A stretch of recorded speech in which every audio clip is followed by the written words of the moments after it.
Hello दोस्तों, एक बार फिर से स्वागत करता हूं मैं आपका इस मास्टर जी चैनल पर। बच्चों, आज हम एक नए टॉपिक के ऊपर बात करेंगे जिसका नाम सेक्सुअल रिप्रोडक्शन है। तो चलिए शुरू करते हैं। You have learned earlier the structure of a flower, यानी आप फ्लावर के स्ट्रक्चर के बारे में पढ़ रखे होंगे। स्ट्रक्चर मीन्स ढांचा। You know that the flowers are the reproductive parts of a plant, यानी आप जानते हैं कि किसी भी पौधे का जो फूल होता है, फ्लावर होता है, वह उसका रिप्रोडक्टिव पार्ट होता है। Stamens are the male reproductive part and pistil is the female reproductive part, यानी किसी भी पौधे में जो स्टामेन्स होता है वह मेल का रिप्रोडक्टिव पार्ट होता है और पिस्टिल फीमेल रिप्रोडक्टिव पार्ट होता है, जैसे कि आप फिगर 8.9 में देख सकते हैं। ये देखिए, ये जो है स्टामिन यानी मेल रिप्रोडक्टिव पार्ट है और ये जो पिस्टिल है यह फीमेल रिप्रोडक्टिव पार्ट है। चलिए एक एक्टिविटी करके देख लेते हैं। 8.4 take a mustard, China rose, petunia flower and separate its reproductive parts, यानी आपको मस्टर्ड का या चाइना रोज का या पेटूनिया का फ्लावर लेना है और उसमें से उसके पार्ट को अलग अलग करना है। Study the various parts of a stamen and pistil, आपको फिर उसमें ऑब्जर्व करना है। Flowers which contain either only pistil or only stamens are called unisexual flowers, यानी वैसे फूल जिसमें या तो सिर्फ पिस्टिल हो या फिर स्टामेंस हो उसको हम यूनिसेक्सुअल फ्लावर्स के नाम से जानते हैं। Flowers which contain both stamens and pistils are called bisexual flowers, यानी वैसा फूल जिसमें या तो स्टामिन्स हो या मेल रिप्रोडक्टिव पार्ट हो या फिर फीमेल का या पिस्टिल रिप्रोडक्टिव पार्ट हो, उस तरह के फूल को हम यूनिसेक्सुअल फ्लावर कहते हैं।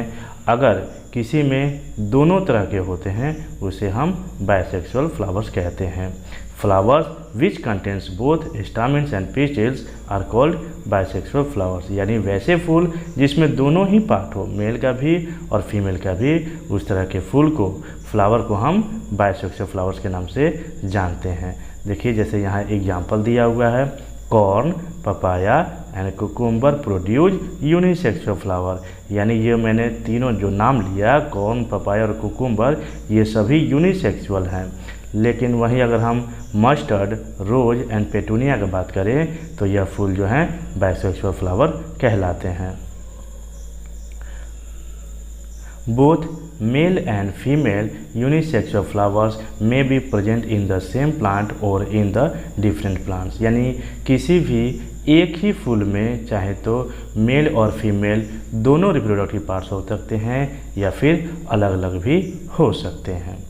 Could you identify the anther and the filament of a stamen, यानी जो स्टामिन है यानी जो मेल रिप्रोडक्टिव पार्ट है उसमें आप एंथर को और फिलामेंट को आइडेंटिफाई कर सकते हैं। ये देखिए, ये जो मेल रिप्रोडक्टिव पार्ट है यानी स्टामिन, इसमें ये जो ट्यूब टाइप का है इसे ही हम फिलामेंट कहते हैं और ये जो एंथर है ऊपर का इसे हम एंथर कहते हैं। इसको अच्छे से याद कर लीजिएगा, कभी कभी एग्जाम में पिक्चर ड्रॉ करने के लिए भी कहा जाता है। जैसे कि अभी आपने फिगर नंबर 8.9 में देखा, anther contains pollen grain which produce male gametes, कहने का मतलब ये जो एंथर है ये इसमें मेल पोलन ग्रेन्स इंक्लूड रहता है, इसमें अंदर में रहता है, ठीक है,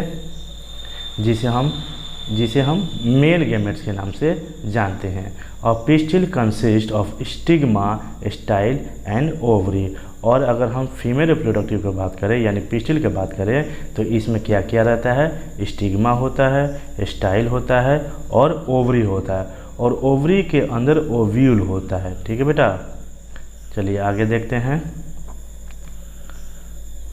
द फीमेल गैमेट्स और the egg is formed in the ovule, है ना, जो मैंने अभी कहा, यानी ओवरी के अंदर ही ओव्यूल होता है, यानी फीमेल रिप्रोडक्टिव पार्ट में होता है, पिस्टिल में होता है। In sexual reproduction a male and female gametes fuse to form a zygote, यानी जब मेल गैमेट्स और फीमेल गैमेट्स आपस में जब मिलते हैं या फ्यूज होते हैं तो जो नए आने वाले जो सेल होता है उसे हम जाइगोट के नाम से जानते हैं।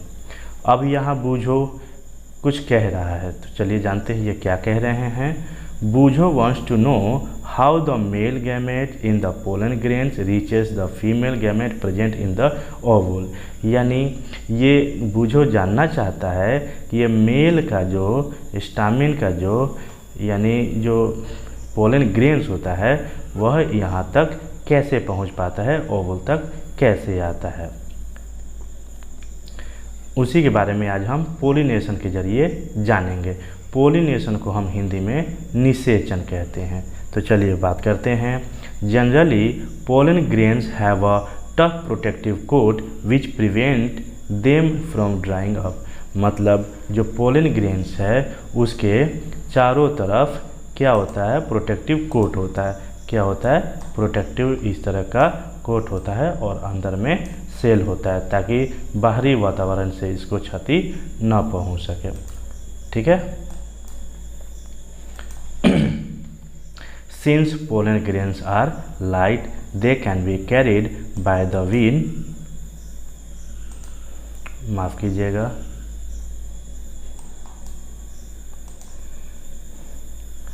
चलिए, since pollen grains are light, they can be carried by the wind, यानी जो पोलन ग्रेन्स होता है बहुत हल्की होती है और उसे वह जो है हवा के साथ यहाँ वहाँ जा सकता है या फिर वाटर के साथ। Insect visit flowers and carry away pollen on their bodies, यानी ये जो बूझो है ये जो जानना चाहते थे कि मेल का जो रिप्रोडक्टिव पार्ट होता है, जो स्टामिन होता है, एंथर के अंदर जो पोलन ग्रेन्स होता है वह पिस्टिल के अंदर यानी ये ओवूल के अंदर कैसे प्रवेश करता है, कैसे यहाँ तक आ पाता है। तो ये जो मैंने अभी नाम लिया ना इसका, विंड और वाटर, यह दोनों एजेंट है इसके यहाँ तक लाने के लिए। ठीक है। अब यह बूझो कहना चाहते हैं, बूझो wants to know why flowers are generally so colorful and fragrant, is it to attract insect। कहने का मतलब बूझो कह रहे हैं कि क्या ये जो फूल होता है ये कलरफुल की वजह से या फ्रेगरेंट की वजह से ये अट्रैक्ट करते हैं इंसेक्ट को। Insect visit flowers and carry away pollen on their bodies, कहने का मतलब कि फ्लावर के ऊपर जो इंसेक्ट होता है या बटरफ्लाई होता है उसके ऊपर जाकर बैठता है और जो उसके पैर में चिपक जाता है, अगर वह फिर से जाकर किसी फ्लावर के फीमेल प्रोडक्टिव पार्ट में यानी पिस्टिल के ऊपर बैठ जाता है तो इस तरह से ट्रांसफ़र हो जाता है। Some of the pollen land on the stigma of a flower of the same kind, जैसे मैंने अभी कहा वही बात कहा जा रहा है। The transfer of pollen from the anther to the stigma of a flower is called the pollination, यानी इसमें से जो पोलन ग्रेन है, इसमें से जो पोलन ग्रेन है, इसमें से जो पोलन ग्रेन है यहाँ तक ट्रांसफ़र करने का या ट्रांसफ़र होने का जो प्रोसेस है उसी को हम पोलिनेशन कहते हैं। उसे हम क्या कहते हैं, पोलिनेशन कहते हैं। If the pollen land on the stigma of the same flower or another flower of the same plant, यानी या तो एक ही पौधे के दो फूल होते हैं, अगर उन दोनों पे भी बैठे या किसी अलग पौधे के फूल पे भी बैठे तो हम उसे पोलिनेशन कहते हैं। It is called self pollination. ठीक है। अभी हम आगे दो कड़ी में जानेंगे, थोड़ी देर में जानेंगे कि सेल्फ पोलिनेशन और क्रॉस पोलिनेशन क्या होता है।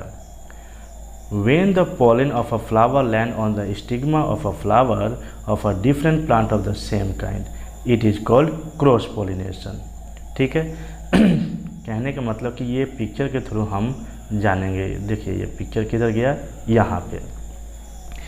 ये एक ही फूल में दोनों पार्ट हैं। मैंने पहले भी बता रखा था कि एक ही फूल में या एक ही फ्लावर में दोनों तरह के पार्ट हो सकते हैं या फिर अलग अलग फ्लावर में अलग अलग हो सकते हैं। इसमें देखिए ये जो स्टिग्मा है और ये जो एंथर है, यह जो है एंथर यह मेल रिप्रोडक्टिव हो गया और स्टिग्मा जो हो गया ये फीमेल का हो गया। ये दोनों जब आपस में यहीं से पोलिनेशन करेंगे तो इसे हम सेल्फ पोलिनेशन कहेंगे। और जब ये इसमें से मान लीजिए इंसेक्ट के थ्रू यहाँ तक आ गया, ट्रांसफ़र हो गया, तो इसे हम क्रॉस पोलिनेशन के नाम से जानेंगे। यहाँ तक आपने समझ लिया। अब हम फर्टिलाइजेशन के बारे में बात करेंगे। The cell which result after fusion of the gamete is called a zygote। कहने का मतलब कि जो मेल रिप्रोडक्टिव पार्ट यानी स्टामेंट्स और पिस्टिल्स जब आपस में फ्यूजन होते हैं, मिलते हैं, तो आने वाला जो गैमेट्स होगा, जो सेल होगा, उसे हम जाइगोट के नाम से जानेंगे। The cell which result after fusion of the gametes is called zygote। यानी दोनों का गैमेट जो है, स्टामिन्स का और पिस्टिल्स का, मतलब का मेल और फीमेल दोनों का गैमेट जब आपस में फ्यूज होते हैं, मिलते हैं, तो उसे आने वाला जो होगा उसे हम, या जो नया बनने वाला प्रोडक्ट होगा उसे हम जाइगोट के नाम से जानते हैं।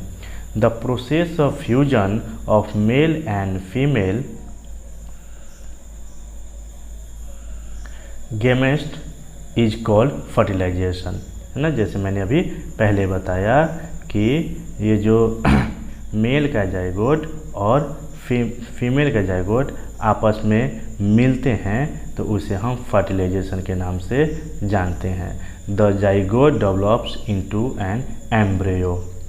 जब यही जाइगोट कुछ समय के बाद मैच्योर होता है या ग्रो होता है तो उसे हम एम्ब्रियो के नाम से जानते हैं। चलिए अब एक नए टॉपिक के ऊपर बात करते हैं, फ्रूट्स एंड सीड फॉर्मेशन। यानी फ्रूट कैसे बनता है और सीड कैसे बनता है, उसका निर्माण कैसे होता है। आफ्टर फर्टिलाइजेशन, यानी हमने यहाँ तक बात किया कि ये जो मेल का और फीमेल का जाइगोट आपस में मिला तो फर्टिलाइजेशन हुआ। अब ये फर्टिलाइजेशन के बारे में, यानी इसके आगे के बारे में बात कर रहा है। The ovary grows into a fruit, यानी इसमें जो आपने देखा कि ये देखिए, ये जो ओवरी है इसके अंदर ओव्यूल है, ठीक है। अब ये धीरे धीरे क्या होगा, ये ग्रो होगा, ओवरी धीरे धीरे ग्रो होगा समय के साथ। तब क्या होगा, ग्रोज इनटू अ फ्रूट। यही ओवरी आगे चलकर फ्रूट में कन्वर्ट होगा and other parts of the flower fall of. और समय के साथ साथ बाकी ये फ्लावर के ये जो स्टिग्मा है, स्टाइल है, ये सभी जो हैं समय के साथ झड़ जाएंगे, गिर जाएंगे।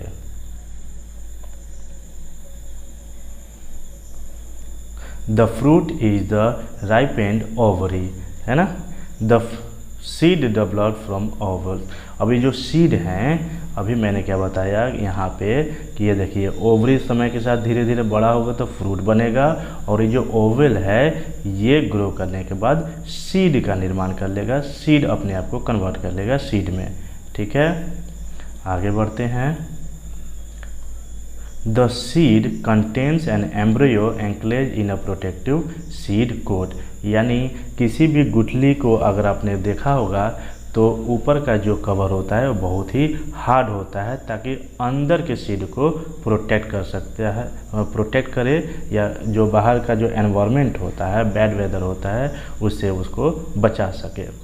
सम fruits are fleshy and juicy such as mango and orange. यानी कुछ जो फल होते हैं वह फ्लैशी होते हैं, यानी गुदेदार होते हैं, और जूसी होते हैं। अगर हम आम और संतरे की बात करें तो some fruits are hard like almond and walnut. यानी कुछ फ्रूट हार्ड होते हैं, अगर आलमंड यानी बादाम की बात करें या वॉलनट की बात करें तो, जैसे कि आप पिक्चर ये देख सकते हैं, ठीक है। ये देखिए, ये जो फ्लैशी जो पार्ट है किसी भी फ्रूट का, ये जो है ओवरी हुआ, और यानी समय के साथ जब ये ग्रो हुआ ओवरी से तो ये जूसी फ्रूट बना, और इसके अंदर का जो ओव्यूल था वो सीड में कन्वर्ट हो गया। अब बात करते हैं सीड डिस्पर्सल का। डिस्पर्सल का मतलब क्या होता है, यानी अपने जगह से, अपने ओरिजिनल जगह से कहीं और चले जाना। In nature same kind of plants grow at different places. कहने का मतलब कि एक तरह का ही जो पौधा है वो अलग अलग जगहों पे ग्रो कर सकता है। यह कैसे होता है? वह this happens because seeds are dispersed to different places. कहने का मतलब कि यह संभव कब होता है? जब ये अलग अलग जगह पे डिस्पर्स होता है, यानी वो एक जगह से दूसरी जगह चले जाते हैं। अब ये जाते कैसे हैं, इनके एजेंट कौन होता है, ले जाने वाला कौन होता है, अभी कुछ देर में बात करेंगे। Sometimes after a walk through a forest or a field or a park you may have found seed or fruit sticking to your cloth. यानी मान लीजिए कि आप किसी जंगल से गुजर रहे हैं और आपके कपड़ों में, या किसी पार्क से गुजर रहे हैं या किसी फील्ड से गुजर रहे हैं, तो आपने देखा होगा कि आपके कपड़ों में जो फ्रूट्स होता है वो स्टिक हो जाता है या उसमें चिपक जाता है। Did you try to observe how these seeds were clinging to your clothes. कहने का मतलब कि वो आपके कपड़े में चिपक कैसे जाता है, कभी आपने सोचा है इसके बारे में, कभी ऑब्जर्व किया है? What do you think? आप क्या सोचते हैं will happen if all seeds of a plant were to fall at the same places and grow there? यानी आपको क्या लगता है कि अगर किसी खास तरह का कोई पौधा है या पेड़ है और उसका फल वहीं पे गिरे और वहीं पे ग्रो हो तो क्या होगा? There would be severe competition for sunlight, water, minerals and space. तो अब इससे दिक्कत क्या होगा कि जैसे जैसे वो ग्रो करेंगे तो आपस में compete करेंगे या फाइट करेंगे। किसके लिए? सनलाइट के लिए, वाटर के लिए, मिनरल्स के लिए और स्पेस के लिए। यही कारण है कि हमारे जो किसान भाई है वो पौधों को थोड़ी दूरी पर लगाते हैं ताकि उनको अच्छे से स्पेस मिल सके, है ना, और वो एक हेल्दी प्लांट्स के रूप में ग्रो कर सके। Plants benefit by seed dispersal. It prevents competition between the plant and its own seedling for sunlight, water and minerals. इससे क्या होगा, दूरी पर थोड़ा सा लगाने से एक तो वो आपस में कंपटीशन नहीं करेंगे और उनको आसानी से सनलाइट, वाटर और मिनरल्स मिल सकेगा। It also enables the plant to invade new habitat for wider distribution. Habitat का मतलब किसी जगह पे रहना, उस माहौल को अपने आप में ढाल लेना। तो इससे क्या होगा कि उनके भी जो आने वाले चाइल्ड होंगे, उनके भी जो फल होंगे, उनके लिए पर्याप्त जगह मिल पाएगा। Seed and fruits of plants are carried away by wind, water and animals. देखिए, मैं जो एजेंट का बात कर रहा था कि इनको एक जगह से दूसरी जगह ले जाने वाले एजेंट कौन हैं, तो यही लोग हैं, विंड, वाटर और एनिमल्स। अब ये कैसे लेके जाते हैं देखते हैं, शायद दिया हो इसमें। Winged seeds such as those of drumstick and maple. कुछ ऐसे भी बीज होते हैं जिसमें विंग्स लगा रहता है या पंख लगे रहते हैं, जैसे आप इस पिक्चर में देख सकते हैं। सीड्स ऑफ ग्रासेस और हेयर सीड्स ऑफ आक and hairy fruits of sunflower, है ना, get blown off with the wind to far away places. अब उसमें ये जो विंग्स लगे हुए हैं हवा के मदद से या फिर पानी की मदद से ये एक जगह से दूसरी जगह ट्रांसफ़र हो पाते हैं। Some seeds are dispersed by water. These fruits or seed usually develop floating ability in the form of spongy or fibrous outer coat as in coconut. कुछ ऐसे भी फल होते हैं जो पानी में फ्लोट कर कर या तैर कर अपने पेरेंट्स प्लांट से दूर जाकर कहीं और ग्रो करते हैं, अगर उनको फेवरेबल कंडीशन मिले तो। Some seeds are dispersed by animals, especially spiny seeds with hook which get attached to the bodies of animals and are carried to distant places. यानी ये जो आप देख रहे हैं, ये जो जैंथियम है, ये कभी कभी जानवरों के शरीर में चिपक कर ये कहीं और भी जाकर वहाँ ग्रो कर जाता है। ये देखिए यहाँ पर लिखा हुआ है ना, एग्जाम्पल में जैंथियम और यूरेना लिखा हुआ है। Some seeds are disperse when the fruit burst with sudden jerks. कहने का मतलब कि कुछ ऐसे भी बीज होता है ना, जब उसका जो फल है वो अचानक से फटता है, जिसके कारण सडन जर्क्स होता है। और सडन जर्क्स के कारण, सडन जर्क्स का मतलब कि अचानक से फूटना। अब जो फूटने के बाद कुछ दूरी पर जाकर वो गिरता है और फिर वहाँ वो जाकर वो क्या करता है, ग्रो कर जाता है। डिस्पर्स मतलब अपनी जगह से हट जाना, यानी अपने पेरेंट्स प्लांट से दूर हो जाना। The seeds are scattered far from the parent plant. देखा, वही चीज़ लिखा हुआ है ना जो अभी मैंने कहा। This happen in the case of castor and balsam. ये जो घटना होती है यह कैस्टर के साथ और बल्सम के साथ होता है। आज के लिए इतना ही बच्चों। अब ये चैप्टर जो है हम लोगों का यहीं पे समाप्त होता है। अब अगली क्लास में हम एक नए चैप्टर के साथ मिलते हैं। तो सभी को राम राम, धन्यवाद।